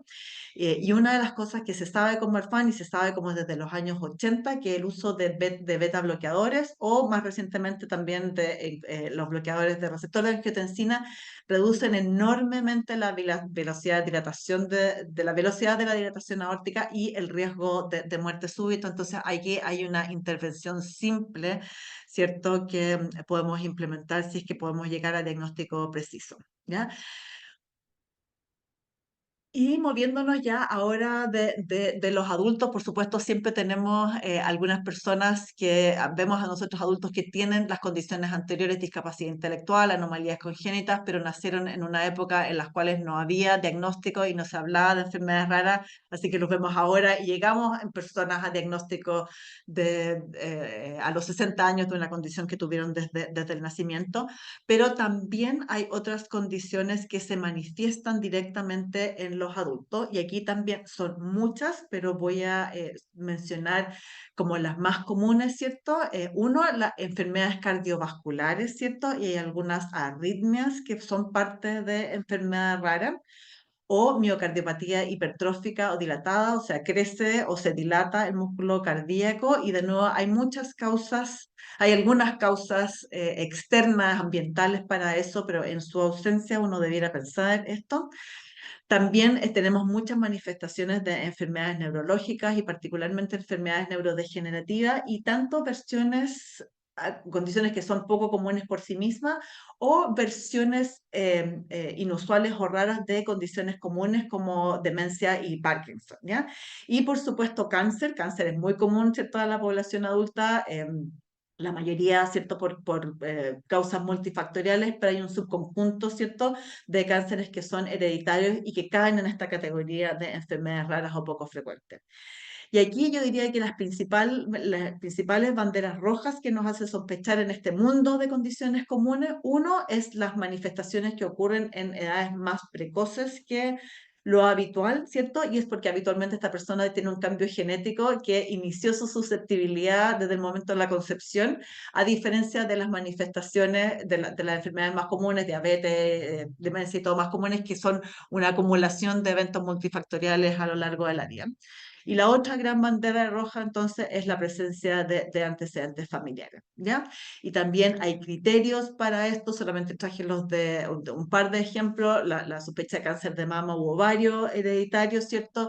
En los cuales las manifestaciones antes de los 50 años, la presencia de múltiples cánceres, la presencia de cánceres inusuales como cáncer de mama en hombres, ¿cierto? La presencia de antecedentes familiares, ¿cierto? De personas jóvenes o muchos parientes a cualquier edad, ¿cierto? Debieran hacernos levantar las sospechas. Manifestaciones precoces y manifestaciones inusuales son como, yo creo que un tema reiterativo en esta sospecha. Y lo mismo, por ejemplo, para Alzheimer hereditario, ¿cierto? En que también hay algunos genes identificados y aquí las características de estas condiciones es, de nuevo, la presencia de antecedentes familiares, la presentación en edades inusuales, ¿cierto? Y también para algunos subtipos, ¿cierto? La presencia de manifestaciones que son inusuales o que tienen un curso de progresión que es más rápido que lo habitual. Entonces, claro, ¿por qué voy a pasar yo mi propia alarma? O que esta demencia está ocurriendo en este contexto hereditario que la hace distinto. ¿Por qué es importante identificar eso? Uno, de nuevo, porque hay decisiones terapéuticas que tomar y hoy en día, sobre todo con estas nuevas terapias precoces para Alzheimer, yo sospecho que vamos a tener una avalancha de personas tratando de identificar riesgos hereditarios, ¿cierto? También hay estrategias de seguimiento y de pesquisa precoz, sobre todo para los cánceres hereditarios. Existen protocolos de seguimiento de edad y frecuencia, ¿cierto?, de exámenes preventivos. Para tratar de llegar precozmente al diagnóstico. Como estas condiciones también son dominantes, identificación de familiares en riesgo también es clave. Y también identificar en esta gran estructura familiar de personas en riesgo, personas que tal vez no tienen esta susceptibilidad hereditaria y dada por esta enfermedad rara y ellos pueden pasar, ¿cierto?, a programas de screening que son los habituales de la población general y no necesitan el screening más intensivo. Entonces, eso con respecto a esta mirada global a lo largo del ciclo vital. Y ahora quisiera también enfocarme un poco a las oportunidades de diagnóstico presintomático, que yo creo que es una aspiración habitual de la medicina, ¿cierto? De llegar antes de que los síntomas se presenten, sobre todo si es que tenemos estrategias preventivas o curativas precoces, ¿ya? Y aquí yo creo que tenemos dos grandes temas. Uno que ya hemos tocado, que es la relevancia de la historia familiar y que yo sé que eso es algo que se hace súper bien en APS y esa es una gran bandera roja, ¿cierto? Pero también quiero detenerme a hablar sobre una herramienta muy potente que tenemos, que es la pesquisa neonatal y que yo creo que en Chile fue uno de los pioneros en la región, pero ahora estamos como bien atrás y creemos que es súper clave que esto vaya aumentando. ¿Ya? Entonces, de nuevo, ya hemos hablado sobre historia familiar, ¿cierto? Una persona aquí con cáncer de mama que tiene otros familiares con cáncer hacen sospechar que esto puede ser de una forma rara, ¿cierto? Una forma hereditaria de cáncer, y aquí tenemos a individuos en riesgo como este papá, ¿cierto? Que está entre esta persona y estos otros tíos y primos, el papá, ¿cierto? Estos hermanos, los hijos y los sobrinos, etcétera, que pudieran beneficiarse, ¿cierto?, de saber a priori para iniciar programas de pesquisa precoz que sabemos que son eficaces para diagnóstico temprano, ¿ya? Y aquí yo creo que también aparece este nuevo rol de APS, porque muchos de estos pacientes están siendo identificados en policlínicos de oncología por su cáncer y todo. Y hoy día, de nuevo, ley del cáncer, tenemos el derecho, ¿cierto?, a test genético cuando sospeche cáncer hereditario, asesoramiento genético y todo. Y también esto incluye, al menos en el reglamento de la ley, hasta los familiares de primer grado. Eh, eh, pero estas personas no se están viendo, y no, estas personas que están en riesgo pero son sanas, no se están viendo en los equipos de oncología. Si los equipos de oncología en general no ven a personas sanas, entonces creemos que uno de los roles claves también de la atención primaria, ¿cierto?, es la supervisión y la pesquisa, es cumplir con estas recomendaciones, ¿cierto?, de supervisión más intensiva para las personas sanas en la familia, pero que tienen alto riesgo. Y como les decía, la segunda gran herramienta que tenemos para diagnóstico precoz es la pesquisa neonatal, ¿cierto? Que como ustedes saben, se toman estas gotas de sangre. En Chile se implementó el año 1992 para fenilcetonuria e hipotiroidismo, ¿cierto? Y también en las últimas décadas se ha incorporado hipoacusia congénita. Y la gracia de esto, uno, es que es diagnóstico presintomático, ¿cierto? Dos, que estas cosas que se escogen para pesquisa neonatal, ¿cierto?, tienen una terapia que es efectiva, sobre todo si es que hay implementación precoz en esta etapa de presintomática, ¿cierto?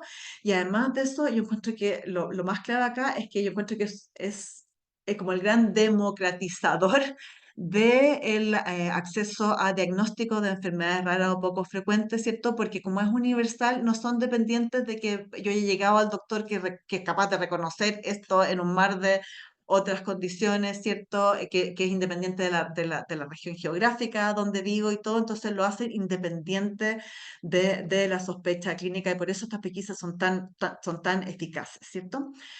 En los años 60, la Organización Mundial de la Salud publicó unas guías para qué condiciones cumplirían con riesgo de que sean beneficiosos para pesquisa o screening en particular, pero que se han utilizado ampliamente para la pesquisa neonatal, un problema importante de salud. Ellos no hablan de frecuencia, así que las enfermedades raras perfectamente caen acá.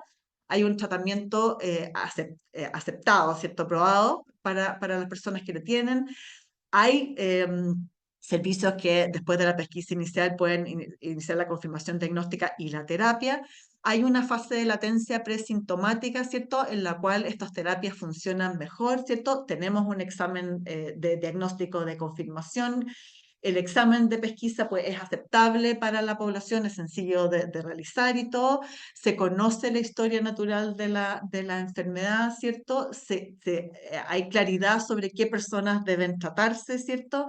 El costo, la razón costo-efectividad, ¿cierto?, es razonable, ¿cierto? Y además de eso, tienen que existir programas, no solamente un proyecto que hace el test diagnóstico y ahí se acabó todo, sino que hay un programa longitudinal, y de nuevo nuestro programa de pesquisa neonatal ha sido bien exitoso en eso.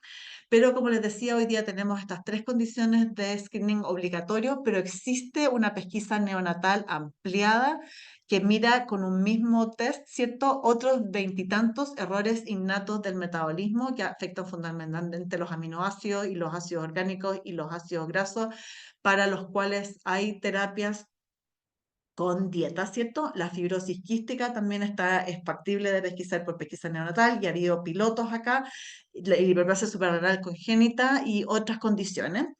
Esta pesquisa neonatal ampliada, ¿cierto?, hoy día es ofrecida en el sistema de salud privado, pero ha habido mucho esfuerzo y ojalá que ahora llegue a concretarse, ¿cierto?, la expansión universal de la pesquisa neonatal ampliada, ¿cierto? Todas estas son condiciones raras o poco frecuentes, la mayoría de nosotros no se nos ocurren dentro del diagnóstico diferencial de un niño que tiene encefalopatía, epilepsia, discapacidad intelectual y todo. Y la gracia de nuevo es que cuando esos ya síntomas empezaron, ya llegamos tarde con las terapias. Así que realmente esto es algo que en el rol en que estemos, yo creo que tenemos que impulsar. ¿Ya? Y solo para mencionar lo que se viene en el futuro, ¿cierto? Hay varios países, sobre todo en el norte global y Australia, como playas anglosajón, que han implementado ya pilotos para usar secuenciación de genoma, o sea, de mirar todos los genes como una herramienta de pesquisa neonatal que seguramente se va desplegando a lo largo de la vida de la persona. O sea, al principio se mencionan las cosas que tienen que ver con enfermedades pediátricas y después otras que van apareciendo como más adelante. Tiene esto, o sea, se ve tecnológicamente súper interesante, pero por supuesto que estos países tienen que en sus pilotos mostrarnos los resultados, ¿cierto? Y todas las disquisiciones éticas que tienen que ver con identificación presintomática de enfermedades que tal vez no tengan terapia. Así que, ¿qué condiciones serían susceptibles a este screening genómico y cuáles creemos que no hay, al menos ahora, un beneficio evidente? Así que este es un tema que también está en conversación, ¿ya? Después, y finalmente, entonces quería compartirles algunos recursos útiles de búsqueda de información, tanto para uno como profesional de salud, como para los pacientes y familias, ¿ya? ¿Cierto? Y nos llaman habitualmente así como alguien de pediatría o la atención primaria: hoy me mandaste de vuelta a esta persona que tiene diagnóstico de tal síndrome, explícame por favor qué es eso, ¿ya?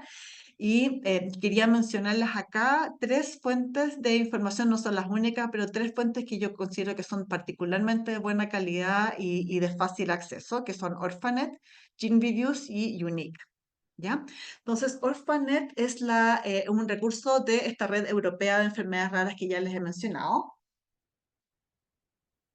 Es de acceso gratuito. Tiene un listado y un inventario de enfermedades raras. No son solamente genéticas, parece que dice genes, pero también incluyen otras enfermedades de otras causas. Les voy a mostrar un pantallazo con las definiciones, pero también medicamentos, directorios de asociaciones de pacientes y de profesionales que son europeos, ¿no? Pero que también igual es información de extraordinaria utilidad, también proyectos de investigación, etcétera. Entonces uno puede ingresar aquí la enfermedad que está buscando. Yo puse de lesión 22q, que es el ejemplo que les puse antes. Ya puedo poner por la enfermedad, por el gen y también por códigos. Ahora, estos códigos Orphanet, que son de estas 8.000 enfermedades, ahora fueron incorporados en CIE 11. Así que eso, una vez que Chile incorpore CIE 11 en el sistema, nos va a permitir también conocer con mayor granularidad la situación de las condiciones de las personas acá, siempre que, ¿cierto?, hayan podido llegar a un diagnóstico, pero por lo menos ahora lo podemos poner, porque antes con los códigos Q de las anomalías congénitas solíamos quedarnos como bastante cortos con todos los otros diagnósticos, ¿ya? Y de nuevo, esto no se alcanza a ver, pero solamente para mostrarles el pantallazo de qué es lo que ofrece la búsqueda, un resumen, una descripción clínica, si hay datos epidemiológicos, ¿cierto? Cómo se diagnostica, diagnóstico diferencial, recomendaciones de manejo. Es bien sintetizado, sí, pero es bien al grano y es muy fácil de acceder.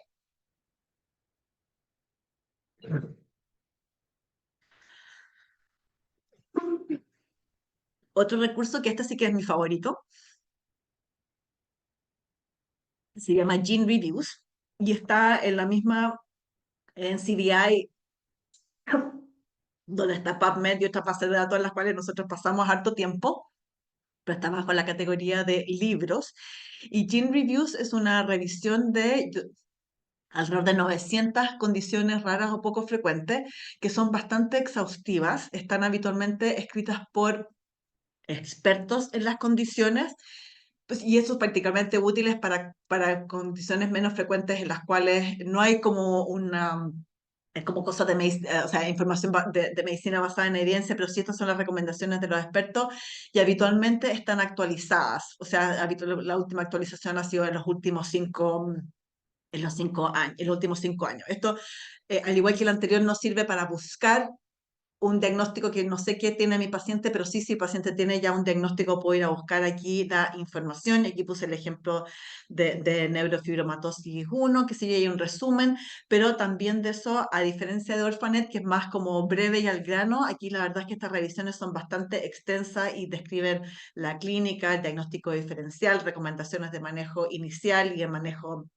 de seguimiento, lo que tiene que ver con asesoramiento genético. Y una sección que a mí me gusta mucho y la trato de compartirla con las familias lo más posible, es que tiene un ítem de recursos, que habitualmente son agrupaciones familiares en los cuales hay evidencia de que la calidad de información compartida es de buena calidad. ¿Ya? Y ahora, como todas estas cosas del norte global están muy sesgadas hacia Estados Unidos y el Reino Unido, pero hoy en día con Google Translate se pueden traducir estas cosas y todo y generar aquí, o sea, muchas familias terminan vinculándose con esa agrupación internacional y también identificando a través de ellos a otras familias en Chile. Así que este es un súper buen recurso. Yo diría que la única, o sea, es muy profundo, es muy bueno. Aquí dice, por ejemplo, la estimación de lectura de esta sección es 1 hora, que es más o menos el promedio de esto. Y yo diría que la única cosa que tiene es que, claro, son las 900 condiciones más comunes y no son los 800 síndromes, así que hay harta cosa que aquí no está, pero aumenta de manera anual. Y la otra que yo les quería mostrar, que tiene como un ángulo un poco distinto y a mí también me gusta mucho, se llama Unique. El sitio web es Rare Chromo y este es una co-creación entre clínicos y agrupaciones de familias. Entonces se entregan información de aquí de como alrededor de un centenar de condiciones, habitualmente condiciones que afectan a los cromosomas, pero también han empezado a incorporar algunas que son de un gen específico, y que están escritas por las familias y para las familias. Y hay algunas, no todas, yo diría que más o menos un tercio de las guías que ellos tienen publicadas acá están traducidas en castellano. No todas, pero de nuevo hoy día hay herramientas para traducir, entonces hay de nuevo las guías de recomendación de salud en inglés y en otros idiomas. Y de nuevo, no solo cromosomas como partido de esto, sino que también condiciones de un solo gen. Y de nuevo está escrito de manera que sea comprensible para público general, así que habitualmente, qué sé yo, en esta condición de la deleción 22 explican qué son los cromosomas, qué es una deleción, tienen figuras súper buenas, pero además de eso tienen información que contesta las preguntas de la familia, o sea, cuál es el futuro, qué va a pasar qué le pasó a las mamás, qué sé yo, durante los embarazos y todo, entonces yo creo que también un recurso muy, muy valioso y de muy buena calidad y de nuevo yo creo que este ángulo humano es especialmente valorado.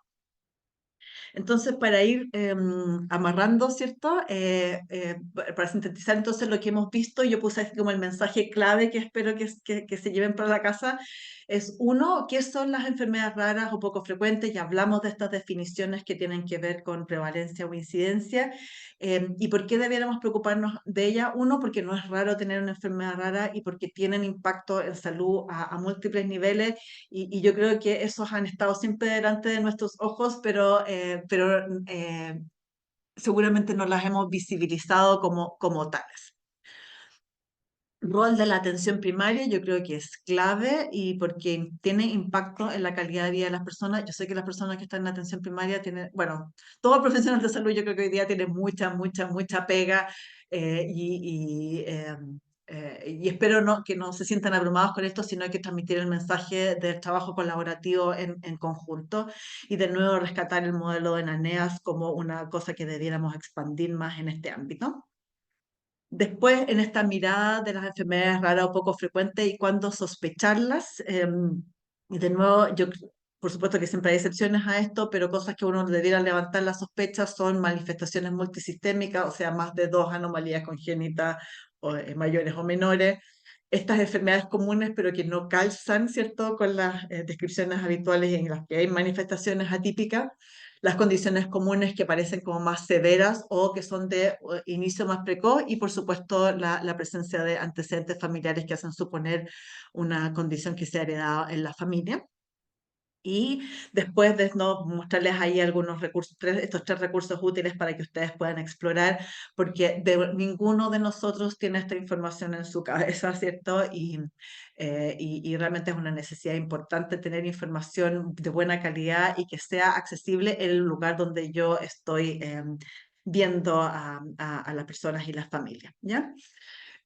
Habitualmente se usa las cebras como símbolo de enfermedad rara, un poco por el dicho, o esta cosa que uno le encerrar y enseñar en pecado, de que uno siempre debe empezar a pensar en condiciones comunes, o sea, si uno escucha galopes, debería pensar en caballos, no en cebras, pero quiero transmitir el mensaje de que las cebras existen y las cebras también galopan, así que perfectamente, o sea, también considerarlas, estas condiciones poco frecuente y yo creo que tenemos necesidades relevantes y por eso yo estoy tan agradecida de la invitación a este webinar y ojalá que les sea útil a los participantes porque yo creo que tenemos que dar cuenta de formación de los profesionales de salud en varios niveles, ¿cierto? Uno, la información que llamamos como just in case, o sea, las cosas que uno debiera enseñar en pregrado o esta conferencia, en el fondo para conocer de qué se trata esto, y por si llegara algún paciente y por supuesto también generar guías que sean y protocolos que sean pertinentes a los distintos niveles de salud.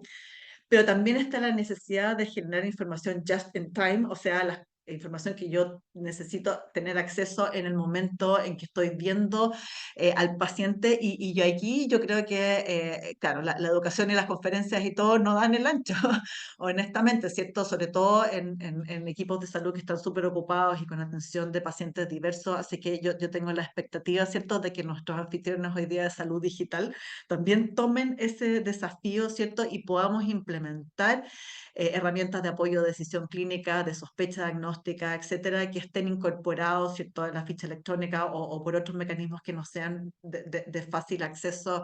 De tal manera que podamos responder a las necesidades de las personas de manera como más fácil y fluida, porque esto sin duda que, como he dicho ya antes, esto no nos cabe en la cabeza a nadie entonces tener información de acceso rápido es súper importante. Y solo para terminar, esto un poco con el llamado de una de estas agencias de agrupación internacional, que es Rare Diseases International, que agrupa muchas familias, ¿cierto? Que ellos están impulsando esta resolución de la Asamblea de la OMS para este año con este lema, ¿cierto? Que las personas que viven con una enfermedad rara o poco frecuente, como decimos en Chile, merecen el cuidado apropiado y la prevalencia de una enfermedad no debiera ser una razón, ¿cierto?, para que ella no sea atendida, ¿ya?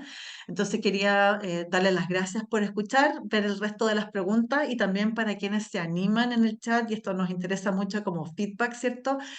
Si pueden anotar ahí, uno, qué cosa aprendí hoy, así como cuál fue el mensaje principal con que me quedo, y también, por supuesto, qué temas considerarían que pudieran ser relevantes.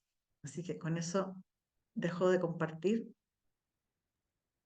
Muchas gracias, doctora Pepito. Muy buena su presentación. Las personas igual nos llegaron los comentarios de que estaban muy contentos y agradeciendo.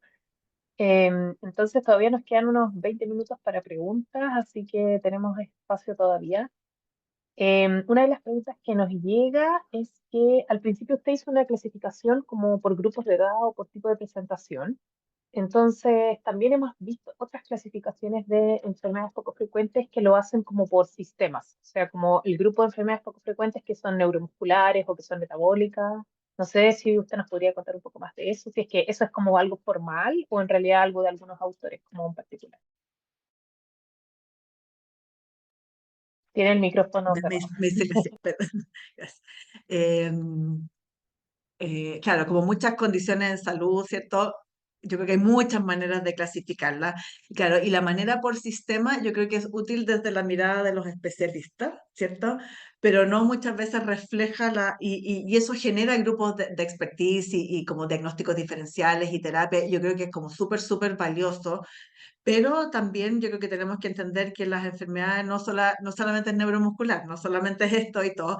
Entonces yo creo que tenemos que combinar esas dos miradas, ¿cierto? De la mirada sistémica y biológica, pero también de la mirada del momento vital en que uno está. Y yo creo que yo creo que las dos conversan y se nutren mutuamente porque o sea, en el fondo nos pasan toda la medicina, si tú no queremos, pues tener a la persona por sobre, ¿no? ¿Cierto? Entonces es útil para la disciplina mental tal vez, y para la aproximación y todo, pero no, es necesaria, pero insuficiente para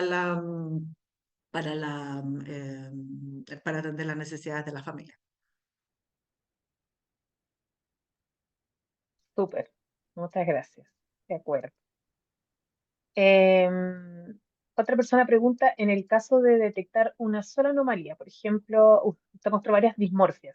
Si yo estoy en el control sano, por ejemplo, y detecto un papiloma preauricular, ¿tengo que derivar a todos los papilomas preauriculares? Sí, súper buen punto. Sí, sí, por eso, claro, las cosas aisladas es difícil, sino que, claro, la búsqueda de otras cosas. Yo creo que un niño que tiene solamente un papiloma al menos amerita una evaluación de audición. Eh, y bueno, hay otras condiciones que se llaman síndrome de branquio que a veces tienen malformaciones aquí, también otros pits en el cuello y malformaciones renales. Entonces, hacer una búsqueda un poquito más de si hay algún otro síntoma asociado, pero si no lo hay, evidentemente que no hay capacidad ni necesidad de derivar a niños en base a solo una o dos anomalías menores. Incluso a una sola mayor tampoco, porque de nuevo la mayoría son aisladas. Quiero tratar de eso, es que hay algo más. Eso es lo que me debiera empujar al paso siguiente. Súper, muchas gracias. Otra de las dudas que llegó tiene que ver con la norma 100. La norma 100 establece que debería haber un análisis de las muertes infantiles, o sea, de los niños hasta el año de edad, y especialmente por causas respiratorias. Pero sabemos que en el periodo neonatal es el periodo más crítico en donde se hace más análisis. Entonces se arma un comité de mortalidad local en el hospital, después en el servicio de salud, y eso en algunos casos es revisado también a nivel central. Entonces, una de las preguntas que nos llega es que, ¿qué pasa con aquellos niños, por ejemplo, que son recién nacidos, que fallecen y que su diagnóstico aún no se especifica? ¿Ustedes como expertos recomiendan, por ejemplo, hacer autopsia o hacer algún análisis genético post-mortem? Mira, sí, eso es un buen punto, ¿cierto? El fallecimiento de un niño pequeño siempre es una situación súper dura, ¿cierto? Y por la cual una familia y el equipo de salud no quisiera volver a pasar. Entonces, tratar de identificar la causa nos ayuda en eso. Y hay muchos países, de nuevo, no Chile, que han implementado una cosa que se llama la autopsia molecular, ¿cierto? Porque yo creo que capacidad o sea, mucha gente rechaza la autopsia y tampoco en Chile, también en Chile cada vez menos capacidad. Entonces, si consideramos que hay un ámbito que sugiera enfermedades raras, ¿cierto? Una encefalopatía grave, una no explicada, malformaciones congénitas y todo, hoy día uno puede obtener una muestra de sangre y realizar estudios genómicos, ya sea específicos, si es que conocemos, si es que hay una hipótesis, o mucho más amplio. Entonces, hoy día la autopsia convencional, yo creo que en estos casos está siendo reemplazada por esta autopsia molecular. En Chile todavía no tenemos capacidades, yo creo que sería como interesante mirarlo eh, de nuevo, para tratar de dar una respuesta a esa familia, para entender lo que sucedió y sus futuros hijos y también para el equipo de salud. Claro, y en la misma línea, quizás tener algún diagnóstico nos serviría para consejería genética, por ejemplo. Claro, por eso esas familias necesitan saber qué pasó y qué va a suceder, qué puede suceder para siguientes embarazos. Entonces hay una herramienta así que está probada en otros países y tendríamos que ver aquí la capacidad y la gracia.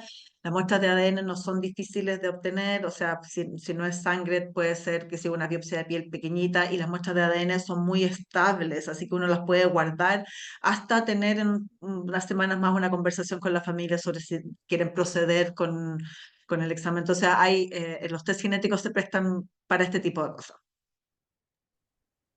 Muchas gracias. De nuevo les recordamos, por favor, que registren su asistencia. Ahí Paulina les dejó el link nuevamente. Otra de las preguntas que nos llegan es que sabemos que el programa NANEAS en el ministerio define que según la complejidad, por ejemplo, los de baja complejidad pudieran ser manejados en APS y los de mayor complejidad en el hospital, pero sabemos que de cualquier forma todos los NANEAS deberían tener su equipo de cabecera en APS, independiente si los especialistas los tratan, por ejemplo, en el nivel secundario.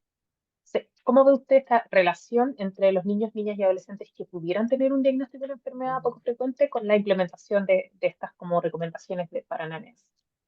Sí, sí, mira, nosotros colaboramos con nuestro equipo de Aranea en el Hospital Padre Hurtado y en la clínica alemana, y yo siempre digo, los genetistas somos como el brazo diagnóstico de Aranea. Entonces, tenemos harta interacción, pero claro, yo creo que eso todavía no está especificado en las guías y yo creo que en el fondo, en estas reuniones de comité y todo, yo creo que uno pudiera decidir como equipo qué niños ameritan una evaluación diagnóstica más precisa y ser derivados y, por supuesto, devueltos con ese diagnóstico. Entonces, yo creo que los equipos de genética tenemos un rol en ENEAS ahí no para todos los niños, ¿cierto? Porque hay niños en que hay explicación infecciosa, un accidente, etcétera, para la razón por la cual están en la NEAS, pero con los equipos uno podría decidir y de hecho yo creo que en la medida que uno tiene estas conversaciones y reuniones uno puede ir convirtiendo esas impresiones personales en guías. Súper, muchas gracias. Hay otra persona que habla, que nos pregunta, en el caso de los pacientes que tienen diagnóstico de miastenia gravis, en donde el Ujú, 70% de los pacientes diagnosticados tienen más de 50 años y los cuales pasan en promedio 3 o 4 especialistas para poder lograr un diagnóstico. ujú. Sí. ¿Considera usted que, por ejemplo, en APS pudieran haber herramientas para identificar este tipo de enfermedades? Oye, yo creo que eso lo contestaría mejor una persona que está en APS y en adultos, pero yo realmente, claro, si uno piensa, claro, una persona que consulta por debilidad muscular, ¿cierto? Por tos y por síntomas intermitentes, uno supondría que esa persona merita evaluación por neurólogo y los neurólogos uno supondría que la mayoría de los neurólogos adultos Sí, deberían poder reconocer a o alguien sea, con miastenia, pero claro, ¿cuál es la capacidad como de ese examen fino de la debilidad muscular en APS? Yo realmente no me atrevería a contestar y no sé si hay alguien acá en el público que pudiera aportarnos. eh, o sea, probablemente en APS partiría de uno de los diagnósticos diferenciales de la debilidad muscular y si en un adulto se descartan otros diagnósticos, probablemente va a ser necesario derivar al neurólogo. Así que, independiente de su diagnóstico, sabemos que en la APS la persona debería seguir recibiendo sus prestaciones universales con su equipo de cabecera, pero en definitiva para el diagnóstico más fino de confirmar, por ejemplo, de hacer una biopsia de músculo, eso sí o sí se tiene que hacer en el hospital, en el nivel secundario o terciario. ujú. Otra de las preguntas es si es que usted conoce recursos de capacitación. Y bueno, ahí solamente quería mencionarles que nosotros como oficina tenemos una página web que está alojada en la DIPRESE, así que les vamos a dejar el link en el chat. Y ahí también pueden encontrar información sobre jornadas que se han hecho previamente, sobre normativas y algunos sitios de interés. Entonces, efectivamente ahí también pueden capacitarse y también les sugiero que sigan a las dos agrupaciones de pacientes en redes sociales, son como las más grandes, que son Fecher y FEMPOS, porque cada cierto tiempo también se van publicando posibilidades para los profesionales de salud también de capacitación. Por ejemplo, hace poco hubo una capacitación que se organizó desde la Red Iberoamericana de Enfermedades Raras, entonces esa capacitación también estaba abierta al público para que puedan tener los links y todo, así que los profesionales de salud si es que están más interesados. Ahora, de seguro usted conoce también otros recursos. Mira, sí, hay harto, y de nuevo yo creo que es generado por los pacientes y sus necesidades, yo creo que hay harto movimiento, ¿cierto?, de que haya formación, tanto, como dices tú, a través de webinars, como también a través de material escrito, etcétera. Pamela sabe, estamos tratando de trabajar en una red global de formación de profesionales de salud en genética, en lo cual enfermedad rara es uno de los grandes temas. Esa es una iniciativa que está recién en formación y por supuesto que tiene que tener como pertinencia local. Así que es un trabajo en elaboración. Entonces, como dices tú, o sea, hay recursos y lo que debiéramos tener tal vez así como, bueno, ustedes lo hacen como ministerio, ¿cierto? Como anuncios de oportunidades que sean relevantes. Así que poner atención a la existencia de la oficina de ustedes y el rol de ustedes, yo creo que ha ayudado cualquier cantidad a diseminar toda esta información eh, estaba bastante, que sigue estando, pero cada vez menos dispersa.